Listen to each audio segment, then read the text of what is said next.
हो बेसहारों को सहारा या रसूल अल्लाह, सहारा या रसूल अल्लाह। किन किन मुसीबतों में गिरफ्तार हैं ये सबहों को खुद ही उसका अंदाजा है। कोई दूसरा आदमी आपके दिल को फाड़कर आपके दर्द को जान नहीं सकता है। सारे लोग जानते हैं कि इस दुनिया में इस वक्त कितनी कर्बनाक हालत है और किस कदर दर्द है इस दुनिया में। हम लोगों ने वीडियो देखा कि मकानात के मलबे के नीचे लोग दब गए, 3 दिन तक चीखते रहे, पुकारते रहे, जब तक फोन चालू रहा लोगों से बात करते रहे, लेकिन फिर धीरे धीरे आवाज गायब हो गई और घर के सारे लोग चीख चिल्लाकर एक दूसरे की निगाहों के सामने दम तोड़ गए। सबों को इस बात का अंदाजा है इस कदर खतरनाक मुसीबत अभी 2 माह पहले आई। अभी तो साल भर तक मुसलमानों के चेहरे पे मुस्कुराहट नहीं आनी थी। साल भर तक रमजान के अलावा भी मस्जिदों को इस कदर सजदों से भर दिए होते कि ताकि हमसे फिर 50 साल पीछे ज़लज़ला हो जाता और हमारी आने वाली नस्लें उस खतरनाक मुसीबत को दोबारा नहीं देख पाती। लेकिन हम लोग वीडियोस देखते रहे, हम लोग एक दूसरे को दिखाते रहे कि किस तरह मलबा हटा के अंदर से बच्चे को निकाला जा रहा है, बच्चे निकल रहे हैं। इस मुसीबत को हमने सीरियस नहीं लिया। हमने इस मुसीबत को एक होने वाला वाकया समझ करके उसको देखा, दूसरों को दिखाया, मजा लिया, उसके बाद फिर अपनी जिंदगी में मसरूफ हो गए। ऐसा लगा जैसे कि कोई मुसीबत इस दुनिया में नहीं आई। इन सारी मुसीबतों से बंदा जूझ रहा है, उसका इलाज क्या है? जब अल्लाह नाराज होता है तो उस नाराज खुदा को राजी करने का तरीका क्या है? उस नाराज खुदा को राजी कैसे किया जाए? उसका एक ही तरीका है कि इतना आंसू बहाया जाए, इस कदर अपनी गलतियों का इकरार और एतराफ किया जाए कि अल्लाह को मेरी हालत पर रहम आ जाए। वही एक रास्ता है, इसके अलावा कोई रास्ता नहीं। बंदा रात के आखिरी पहर में इतना रोए, इतना आंसू बहाए कि अल्लाह को मेरी हालत पर रहम आ जाए और अल्लाह माफ कर दे। इस तरह की खतरनाक मुसीबतों से अल्लाह बचा दे, इसके अलावा कोई रास्ता नहीं।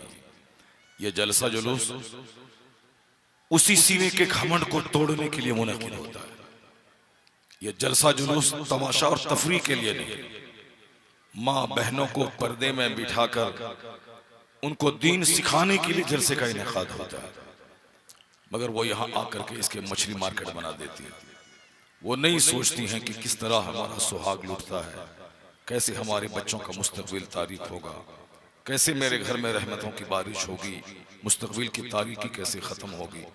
नहीं सोचती है, नहीं गौर करती, सिर्फ खाने पीने में लोग मस्त हैं। बस जलसे को एक मेला बना दिया, आ गए, जलसा कराने वाला भी उसको मेला बना दिया। जलसा कराने वाले सख्ती से मना कर देते, कोई झूला नहीं लगेगा। अभी जाके देखें सारे बच्चे वहां झूले पे पड़े हुए। जलसा वाला सख्ती से मना कर दे कि कोई औरत का जेवर गहना टिकली चूड़ी लेकर के नहीं आएगा। सिर्फ खाने और चाय पीने का एक होटल लगेगा ताकि आने वाले मेहमान को भूख लगे तो वहां खाना खा ले, उसे नींद आने लगे तो जाके चाय पी ले। इसके अलावा दूसरी कोई दुकान नहीं लगेगी। और फिर चाय का इंतजाम भी जलसा वाला खुद कर दे और गाहे बगाहे लोगों के सामने चाय पेश करे। तरावी की नमाज अभी लाहौर में एक जगह हुई, कहा जाता है कि 10,000 के करीब लोग रोजाना तरावी पढ़ते थे। एक जगह 10,000 करीब। उनसे पूछा गया कि क्यों इस कदर बड़ा मजमा, हजारों सैकड़ों की तादाद में कारें जमा हैं, लोग इस 50-50 किलोमीटर दूर से चल के आकर तरावी की नमाज आपके यहाँ आके क्यों पढ़ते हैं? उन्होंने कहा कि मैं आने वाले मेहमानों का खूब ख्याल रखता हूँ, बिस्लेरी की बोतल में सारे नमाजी को देता हूँ और उसके बाद गाहे बगाहे उन नमाजियों के लिए मैं चाय का इंतजाम करता हूँ। शानदार मुसल्ला, शानदार एयर कंडीशनिंग की हवा, इस तरीके से अब बेहतरीन कारी की तिलावत, ये सारी चीजें हैं जिसकी वजह से इतना बड़ा मजमा 30-30 किलोमीटर दूर से चल के लोग आते हैं। आप चंदा करते हैं, जलसा करते हैं, मेहमानों के बैठने का सही इंतजाम करें। महबूब भाई हमारे जानते हैं कि बनारस में जलसा होता है तो वहाँ जितने लोग नजर आते हैं सब सफेद कपड़ा पहने हुए, और बैठने का जो इंतजाम होता है वह सफेद गद्दा होता है, सारे लोग उस पर बैठते हैं। बंबई में जाके देख लें, वहां जाके 3-3 हजार लोग जलसे में आते हैं, 3000 कुर्सियां लगाई जाती हैं, सारे लोगों को इज्जत के साथ बिठाया जाता है, और ये बंदा वहां 2.5-2.5, 3-3 घंटे की तकरीर करता है। लोग गौर से सुनते हैं और सुन के फिर एक असर लेके वो अपना घर जाते हैं। पता नहीं हम लोग कब बेदार होंगे, घास वाला दौर खत्म हो गया, मगर भूतही और इस इलाके में आज तक ये घास का दौर चला जा रहा। इस पे एक चादर डाल दिया होता, लोगों के लिए चाय का इंतजाम किए हुए होते, और कोई दुकान नहीं लगाते। अल्हम्दुलिल्लाह जलसा सुन के लोग जाते, जो बातें 10 साल मदरसे में पढ़ी जाती हैं उन बातों को 2 घंटे में इस जलसे में पहुंचाया जाता है। ये मदरसा एक चलता फिरता मदरसा है, एक मोबाइल मदरसा है, चलता फिरता मदरसा, mobile hospital, mobile school, mobile मदरसा। ये जलसा एक चलता फिरता मदरसा है, जिस मदरसे में हमारे कंफ्यूजन का इलाज होता है, जहां हमारी मायूसियत दूर की जाती है, जहां हमारी उमंगों को जवानी के हौसले बख्शे जाते हैं, और जहां बताया जाता है कि नर्वस होने की कोई जरूरत नहीं है। कौन कहा कि इस्लाम खतरे में है? कौन बोला कि आने वाला दिन हमारा तारीख है, उसका मुंह नोच लेंगे। अगर कोई कहता है कि इस्लाम खतरे में है, उसकी जबान नोच ली जाए, क्योंकि बंदों की बात झूठी, खुदा की बात सच्ची। बंदे मायूस हैं कि इस्लाम का मुस्तकबिल खतरे में है, बंदे मायूस हैं कि आने वाला दिन हमारा खतरों से भरा हुआ है, लेकिन मेरा खुदा कहता है हुवल्लज़ी अरसला रसूलहु बिल हुदा व दीनिल हक लियुज़हिरहु अला दीनि कुल्ली। अल्लाह सच्चा, अल्लाह की बात सच्ची, अल्लाह हक है, इस्लाम हक है, कुरान हक है। ये बंदा क्या उस खुदा के खिलाफ बोलेगा जिस बंदे की पैदाइश एक नापाक कतरे से हुई, जिसके निकलने के बाद अंग अंग नापाक हो जाता है, जिस बंदे के पेट में हमेशा 2 kg पाखाना रहता है, पाखाना लगे तो प्रधानमंत्री की कुर्सी से भाग के वॉशरूम जाकर मेहतर की तरह अपने हाथ से अपना पाखाना धोना पड़ता है। इस बंदे को जब नींद आती है तो बड़े बड़े रुस्तम, दारा, सिकंदर वह सब के सब फांसी के फंदे पे सो जाते हैं।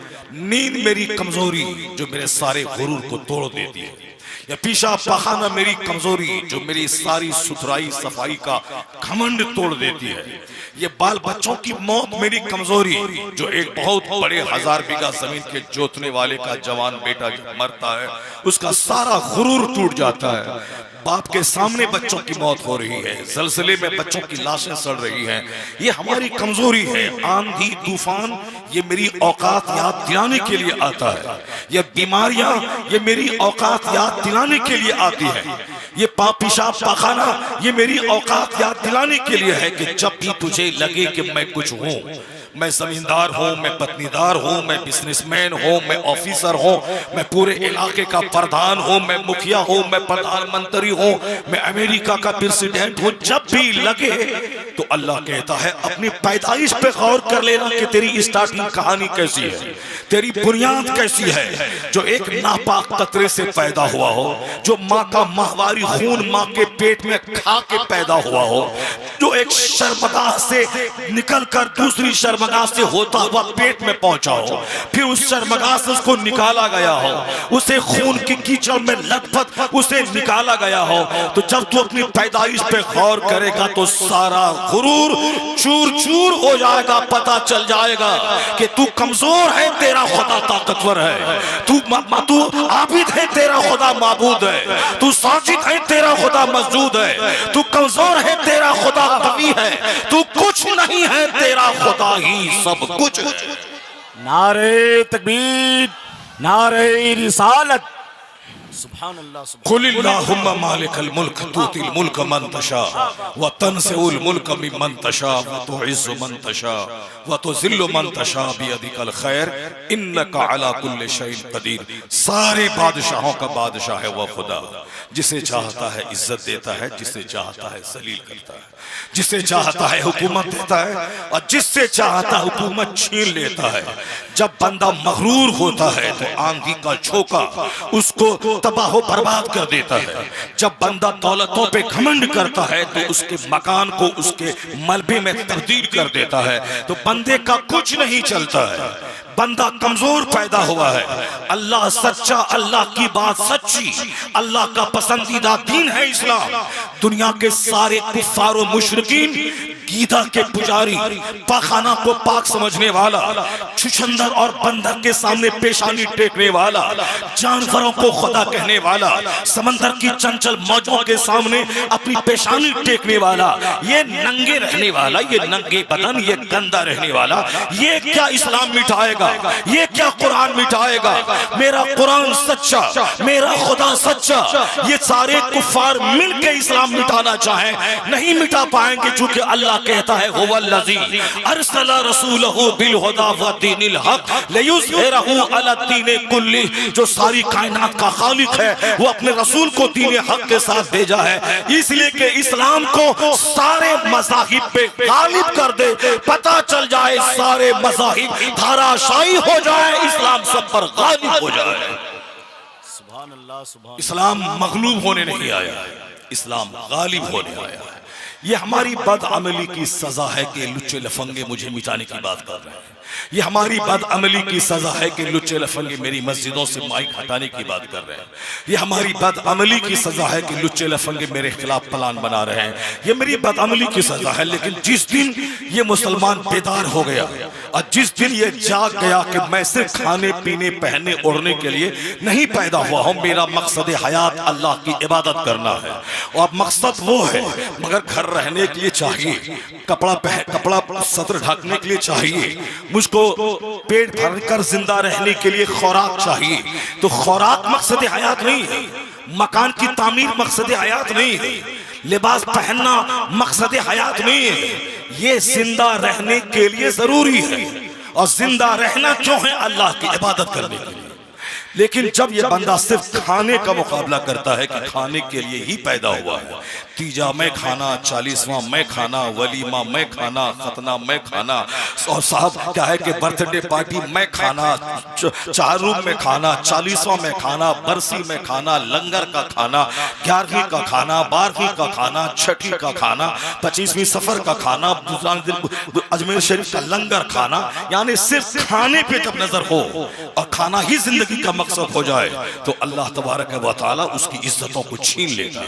क्योंकि खाना मकसद हयात नहीं है, खाना इसलिए है ताकि मैं जिंदा रह सकूं, मेरी कमर सीधी रह सके, और मैं जिंदा इसलिए रहूं, जिंदा इसलिए रहूं ताकि मैं अपने रब को सजदा कर सकूं, ताकि मैं अपने रब की खातिर 1 महीना रोजा रख सकूं, अपने रब की खातिर अपना घर छोड़कर एहराम का फकीराना लिबास पहनकर मैं अल्लाह के घर को देख सकूं। जब माल जायद हो निसाब से उसकी ज़कात निकाल के अपने गरीब भाइयों के चूल्हे में आग जला सकूं, ये है मकसद हयात, अल्लाह की इबादत करना। लेकिन जब सिर्फ कपड़े का मुकाबला बंदा करता है तो अल्लाह उसे जलील कर देता है। हुजूर फरमाते हैं लाइस अब्दुल दीनार अब्दुल खमीसा, यानी तबाह बर्बाद हो गया कपड़े का गुलाम जो हर वक्त कपड़ा खरीदना और पहनना चाहता है। बर्बाद हो कपड़े का गुलाम, तबाह बर्बाद हो जाए लिबास का गुलाम, तबाह बर्बाद हो जाए कपड़े का गुलाम। यानी जिसकी नजर सिर्फ कपड़े पे रहे, जिसकी नजर सिर्फ लिबास पे रहे, जिसकी नजर सिर्फ खाने पे रहे, जिसकी नजर सिर्फ मकान और घर की तामीर पे रहे। कौन आ गए? माशाअल्लाह।